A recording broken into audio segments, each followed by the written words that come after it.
Sanibonani, yilo sisi lo opostile ku TikTok enimbonile ngedaba lase Home Affairs endwedwe. Kade ngine appointment namhlanje ngiyoshintsha igreen book yami ngenza ikhadi. Fike ngangena kahle ngabatshela ukuthi ngizocela ukushintsha igreen book yami ngenza ikhadi. Bangibuza ukuthi ngwakephi, ngabatshela ukuthi ngwakephi. Bazange basafuna ngisho ukuvula izinto zami, bathi ngiyi-foreign, isiZulu angisazi.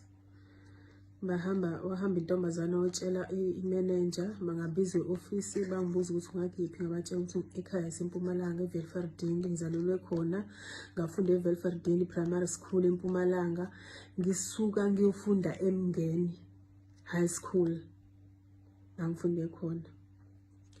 Ngisuke ngiyofunda eNelspruit, ngengisho igama lesikole saseNelspruit kodwa ngafunda khona eNelspruit.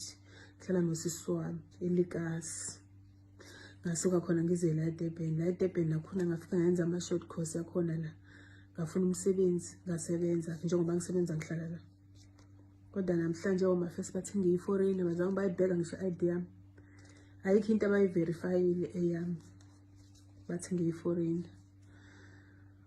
Ngahamba ngayo Home Affairs ngabachazela. Home Affairs bangenzele i-affidavit, basho ukuthi ngiwala eSouth Africa ngokuphelele.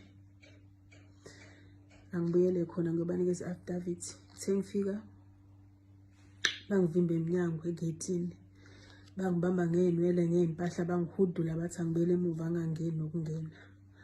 Ngabuyela emuva, ngaphinda ngayo emaphoyiseni. Amaphoyisa mangifika bayasho ukuthi lo mama wafonelile uthi ababuye nabo, ngabuya nabo futhi. Mangifika kuthiwa mina angangena, kungena amaphoyisa kuphela. Amaphoyisa angenile e-office la lo mama omphathi wakhona lapha endwedwe, manager yakhona e-office, ukuthi bebakhulumana ngazi bengekho. Ngize sengibizwa mina, sekuthiwa mina angene, ngangena bathi bacela ifoni yami. Bayithatha-ke ifoni yami bathi angiyivule, ngayivula. Badelete amavidiyo la kade bawathatha ngalesikhathi bangihuba ngey'mpahla, bangidonsa ngey'mpahla, bawadelete. Indlela abangitreat-e ngayo namhlanje ayingiphathanga kahle, umoya wami uphansi. Ngiyabazwa laba abakhulumayo bathi mina ngiyi-foreign, angihambe, mina ngiwala eSouth Africa. Ngiwala eSouth Africa, ngiyona i-foreign. Cela nokususe lokho la. Akusi-must ukuthi wonke umuntu ufanele akhulume isiZulu ukuze abonakale ukuthi yena kuyena wala eSouth Africa.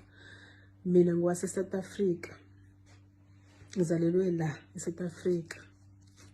Ukuthi la ngisuka khona isiZulu asikho, asisazi isiZulu. Ngiyazi isiVenda, isiTswana, isiSuthu, ngiyazi nje amanye ama-language nje, kodwa isiZulu nje asikho ngaseMpumalanga. Ngahamba eMpumalanga yonke kodwa isiZulu asikho. Bekufanele yini ukuthi baze bangitreat-a ngendlela abangitreat-a ngayo, bangihlukumeza, bangidonsa ngey'mpahla?